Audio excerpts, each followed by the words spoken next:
প্রাক্তন বিধায়ক রতন দাসকে সেখানে সিপিআইএম এর তরফ থেকে মনোনীত করা হয়েছে।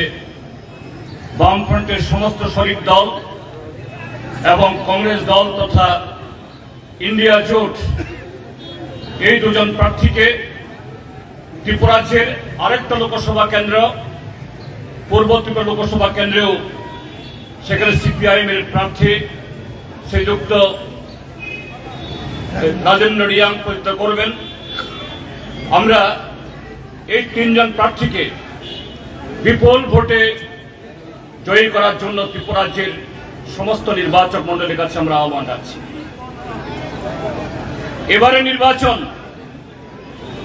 ভারতবর্ষে বিগত 17টি যে লোকসভা নির্বাচন হয়েছে তার সাথে বর্তমান দেশের রাজনৈতিক, সামাজিক, অর্থনৈতিক এবং সমস্ত প্রেক্ষিতে স্বাধীনতার 75 বছর বাদে এক নতুন দায়িত্ব এই দেশের জনগণের সামনে তুলে ধরেছে। এই দায়িত্ব আমাদের পূর্বপুরুষরা হাজারো শহীদের বিনিময়ে, আত্মত্যাগ এবং কুরবানির বিনিময়ে যে স্বাধীনতা অর্জন করেছে ব্রিটিশের হাত থেকে, এবং সেই স্বাধীনতার হাত ধরে আমাদের ভারতবর্ষকে সমৃদ্ধ করার জন্য, জগৎ সভার শ্রেষ্ঠ আসনে বসানোর জন্য যে সংবিধান রচিত হয়েছে, যে সংবিধানের মূল কাঠামো ধর্মনিরপেক্ষতা, যুক্তরাষ্ট্র ব্যবস্থা এবং আগামী দিন এটাকে সমাজতান্ত্রিক চেহারায় আরো উন্নত করার জন্য আজকে আমাদের দেশের বর্তমান শাসক দল স্বাধীনতা আন্দোলনে যাদের কোনো ধরনের যোগদান ছিল না, পেছন থেকে ছুরি মারার চেষ্টা করেছে, ব্রিটিশদের দালালি করেছে, এই দল নরেন্দ্র মোদীর নেতৃত্বে গত 10টা বছর আমাদের সংবিধানকে তছনছ করে দিয়ে ধর্মনিরপেক্ষ কাঠামো এবং যুক্তরাষ্ট্র ব্যবস্থাকে সম্পূর্ণ নস্যাৎ করে দিয়ে কিভাবে তাদের সেই তথাকথিত হিন্দু রাষ্ট্র তথা যে অরাজকতার একটা ব্যবস্থা তৈরি করার জন্য আজকে মরিয়া উঠেছে। আপনি লক্ষ্য করেছেন এই বিগত 1-1.5 মাসের মধ্যে দুজন নির্বাচিত মুখ্যমন্ত্রী, জনপ্রিয় মুখ্যমন্ত্রী, ঝাড়খণ্ডের মুখ্যমন্ত্রী হেমন্ত সোরেন, তাকে নানা মিথ্যা মামলায় জড়িয়ে পদত্যাগ করার জন্য বাধ্য করিয়ে জেলে ঢুকিয়েছেন।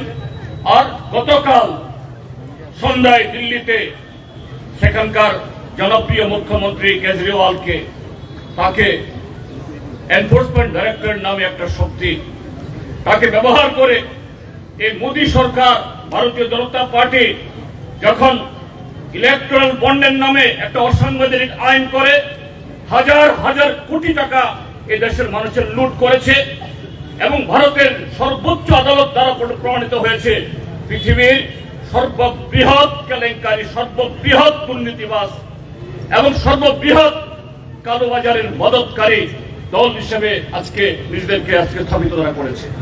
কাজে তার বিরুদ্ধে আশুমাত্র হিমাচল এই ইন্ডিয়া ব্লক, তার নেতৃত্বে যখন মানুষ গর্জে উঠছেন, ঐক্যবদ্ধ হচ্ছেন, তখন কিভাবে ক্ষমতায় টিকে থাকবেন মরিয়া হয়ে অগণতান্ত্রিক ভাবে, অসাংবিধানিক ভাবে আজকে বিরোধী দলের উপরে আজকে তারা হামলা চালাচ্ছে। সেই জায়গায় দাঁড়িয়ে এই ত্রিপুরাজ্যের মধ্যে আমরা তাদের সরকার আমরা প্রত্যক্ষ করছি গত 6 বছর। এখানে সংবিধান অচল, এখানে মানব অধিকার অচল, মানুষের অর্জিত অধিকার আজকে সমস্ত লুণ্ঠিত হয়েছে। গত 6 বছর ধরে বিগত 7 দশকে তিলে তিলে এই রাজ্যের মানুষ এই রাজ্যকে যেভাবে গড়ে তুলেছে, এই অর্জন এটাকে ধ্বংস করার মধ্য দিয়ে মুষ্টিমেয় লুটেরাদের হাতে ত্রিপুরাজ্যের সমস্ত সম্পদ আজকে তুলে দেওয়ার ব্যবস্থা সেখানে করেছে। কাজেই বন্ধুগণ, এই নির্বাচন এটা একটা সাধারণ নির্বাচন না, এটা শুধু একটা কর্মসূচি বা ইস্তেহার রূপায়িত করার নির্বাচন না। এই নির্বাচন শুধু আরেকটা বিকল্প সরকার তৈরি করার নির্বাচন না।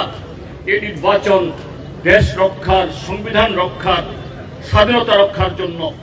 কাজেই তার জন্য যোগ্য প্রার্থীদের, যোগ্য প্রতিনিধিদের বিধানসভাতে পাঠাতে হবে, লোকসভাতে পাঠাতে হবে।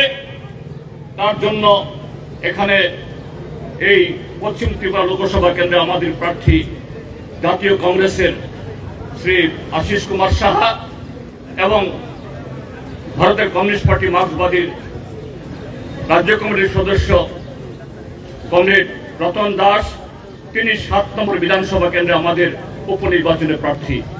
আমরা তার প্রতি সমর্থন জানানোর জন্য আজকে অসংখ্য নারী, পুরুষ, যুবা বন্ধুরা যেভাবে এই কাঠপাতা রূপ এটাকে সহ্য করে এই মিছিলে শান্তিপূর্ণভাবে হেঁটেছেন এবং সেই দুর্গাচুমনি থেকে এই পর্যন্ত আসার পথে হাজার হাজার মানুষের অভিনন্দন তারা পেয়েছেন।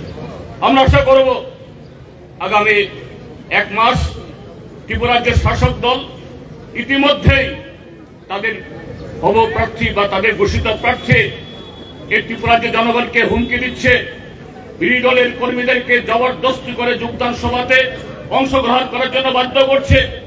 প্রশাসন যন্ত্রকে গত 6 বছর যেরকম ভাবে অপব্যবহার করেছে তা শুরু হয়েছে, আর উস্কানি হবে। কিন্তু সেই জায়গায় ত্রিপুরা রাজ্যের সমস্ত গণতান্ত্রিক মানুষ যদি ঐক্যবদ্ধভাবে রুখে দাঁড়ায়, 2টি কেন্দ্রে এখানে আজকে ভারতীয় জনতা পার্টি, তারা শুধু ভারতীয় জনতা পার্টি না, এই রাজ্যের মধ্যে যারা বিভাজনকারী, যারা রাজ্যকে ভাগ করতে চায়, এ রাজ্যের আমাদের যে বহু শরণার্থী কাল থেকে যে সম্প্রীতি বাতাবরণ তাকে ধ্বংস করতে চায়, সেই শক্তির হাত ধরে এখানে তারা 2টি কেন্দ্রের প্রার্থী দিয়েছেন। তাদের সমূলে উৎপাদিত করে গণতন্ত্রের পতাকাকে উড্ডীন করার জন্য আমরা আপনাদের সকলকে আহ্বান জানাচ্ছি এবং আপনারা আগামী দিন 1 মাস ব্যাপী রাস্তায় নেমে ঘরে ঘরে প্রতিটি ভোটারদের কাছে গিয়ে ইন্ডিয়া ব্লক তথা জাতীয় কংগ্রেস এবং ভারতের কমিউনিস্ট পার্টি মার্ক্সবাদী যে আহ্বান, এই নির্বাচনের যে গুরুত্বপূর্ণ আহ্বান, এটাকে সাকার করার জন্য সকলেই পথে নামবেন, সেই প্রতিজ্ঞা নেবেন। এই আবেদন জানিয়ে আমি আবারও আপনাদের সকলকে নমস্কার, অভিনন্দন, শুভেচ্ছা, আদাব এবং কুলুমখা জানিয়ে আমরা বক্তব্য শেষ করছি। ইনকলাব জিন্দাবাদ।